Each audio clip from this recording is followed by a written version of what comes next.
The MCC has made a change to its boundary catch law, and it's going to come into effect from the next WTC cycle, which will begin on June of 17th with a test between Bangladesh and Sri Lanka.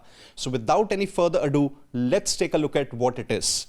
The discussion is going to be divided into three parts. One, the actual law change. Secondly, what was the previous law? And third and the last point, the inspiration for MCC to make this particular change.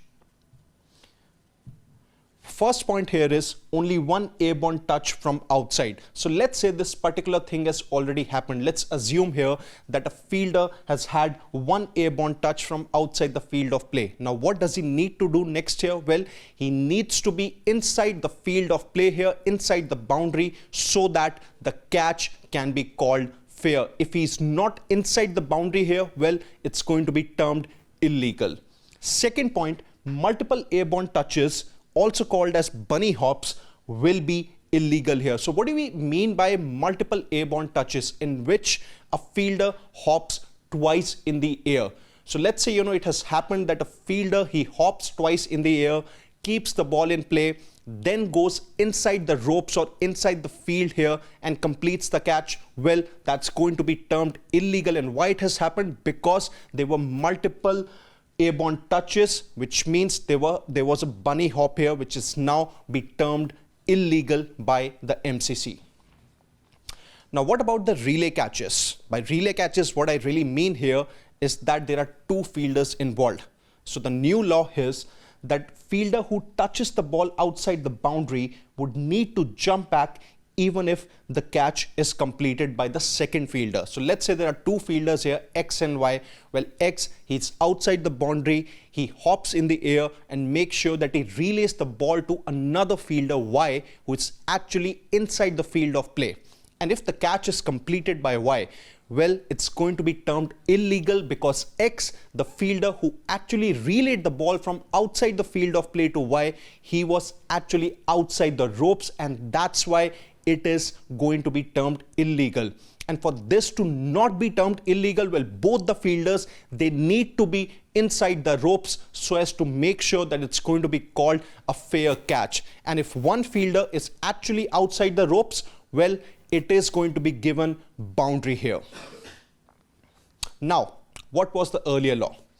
Multiple airborne touches were actually allowed. So let's say a fielder from outside the boundary, he actually jumped twice in the air, hopped twice in the air to keep the ball in play, and then he hopped inside the ropes and completed the catch. That was the case earlier, it was allowed. And same was in the case of relay catches, even if a teammate was outside the field of play. Let's say, a fielder X, he was outside the field of play, he relayed a ball to Y, who was inside the ropes here, and he completed a catch.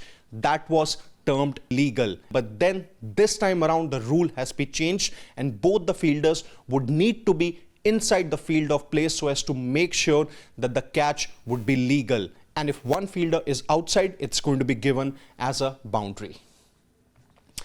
Now, where did the inspiration for MCC come from? When from this particular image itself. This is a Michael Nisser catch that he took in a BBL match, a Big Bash League match, a couple of years ago, specifically in 2023.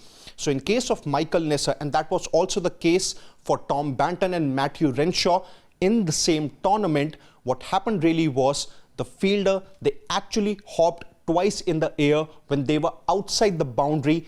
Then they kept the ball in the field of play or in the play there. Then they jumped inside the ropes and completed the catch. So with them, the thing was that bunny hop was there. There were multiple airborne touches, and that was previously legal. But this time around, when MCC referred to this particular thing for making a rule change, they said that Nesser, he really went too far, and even some of the cricketing expert had also said this particular thing, that it was unfair for the fielder to basically do this. It was actually unfair on the batter, that there were multiple chances that were created by the fielder to take this particular catch. And so as to make sure that there is no unfair advantage, now MCC has confirmed that there's only going to be one airborne touch, and anything more than one is going to be termed illegal, and a boundary would be awarded to the batting team. So what do you think about this particular rule change that MCC have made? Is it really right, or is it just them going too far? Well, let us know your thoughts in the comment section, and don't forget to subscribe to Sports Today for all the exciting updates and analysis from the sporting world. Until then, it's Siddharth Gulati saying goodbye.